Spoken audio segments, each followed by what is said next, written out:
Ever made a decision, did something, said something you regretted, only to realize it was the emotions calling the shots, not logic? What if I told you there is a way to regain control even in the midst of the strongest emotions? We usually divide our actions into two, rational or emotional. We praise the rational and do what we can to avoid emotional. The main problem is that these two states can mainly be distinguished from the outside and almost never from the inside. If we do something dumb, we afterwards use logic to explain to everyone and ourselves why it makes total sense. But in reality, it makes sense only to us because everyone from the outside sees that it was an emotional response. The problem is not as much being in a highly emotional state, the problem is not realizing we are in it.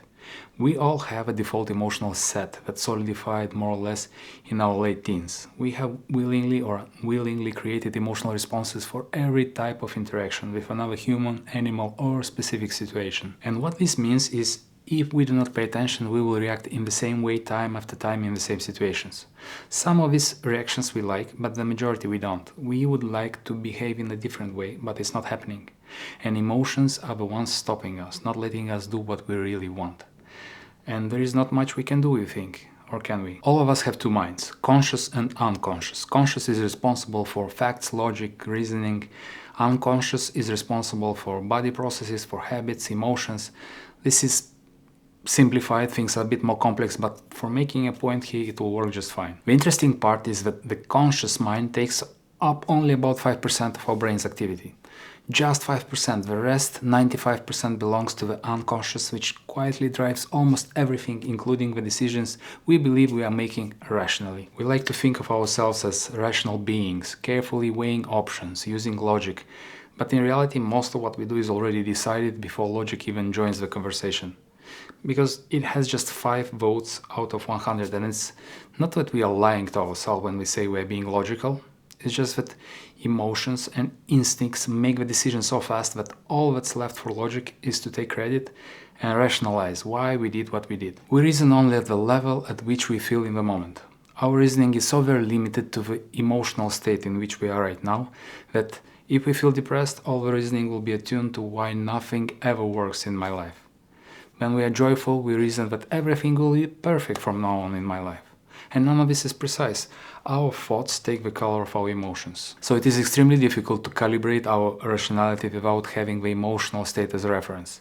What seems rational when we are angry will be deemed as crazy when we are calm. So is the situation hopeless? The first thing we can do to increase our chances to react more rationally in the midst of high emotional tension is to get used to different emotions without trying to run away from them, act on them, and without fighting them and trying to stop what we feel. Try becoming the observer of a feeling, not the experiencer. This will not make the feeling go away, you will just get used to them and will be able to do what you want to do without being enslaved by the feeling. It's like living close to an airport. The first few weeks after moving in, you can't sleep because of the jet engines, but over time you notice less and less until you barely hear them. Expose yourself to situations that evoke your strongest emotions, and they will soon become like the roaring engines. Noticeable at first, but eventually just part of the environment. To be clear, the emotion will always be there. It will just not bother you anymore, because you become used to feeling it without reacting to it.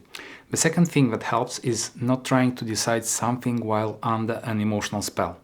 It is hard to base your decision on facts when feelings take over, so figure out in what places or situations you lose control and predetermine in advance what will you do. Make pre-decisions and follow them when things get out of control emotionally. What is logic for you in the morning will feel different in the evening when you are in a social gathering and you grab that drink that you said you'll never touch again. You will find plenty of reasons why you need a drink. While there is zero logic in it, it's just raw emotions. And of course it is easier said than done, but what is life but a training playground? Both of these strategies rely on self-awareness. Without awareness, there is no chance to change anything. Self-awareness lets you watch yourself even in the midst of intense emotions. Even though you might feel hopeless during bouts of strong emotions, you still are in the witness seat. And it helps to remember that emotions serve a purpose. They're there for a reason. They're signaling something important according to the body and brain. If you feel anxious, that means something important is about to happen, so you have to prepare. If you are angry, it usually means that somebody crossed your boundaries. If you are sad, it usually means that you are about to say goodbye to someone or something in your life. Emotions are messengers. Although what's also true is that our brains are the way they are without major upgrades for thousands of years. But the world has changed tremendously, and our hardware can't keep up with it. Many emotions are too loud for today's environment. For example, the intense anxiety of public speaking. This had tremendous importance thousands of years ago, because saying something stupid in front of a large crowd could lead to being kicked out of a tribe, which often meant imminent death. Today, on the other hand, saying something stupid could bring you millions of views and followers. You'd think the brain would dial down the intensity of public speaking fear, as it is not so life-threatening anymore, but still, the intensity is there. So what can we do? Accept the emotions and thoughts that come with them and stick with pre-decided actions. And in failing to do so, don't beat yourself up. You will get there eventually, through many repetitions and exposures. Just keep observing distantly what is happening without getting involved with overthinking and stirring up the emotions. Will it work all the time? Of course not. Life is far from perfect, but it's the best shot we've got. And don't be too uptight about it. Life is not so serious. We just forget about this all the time.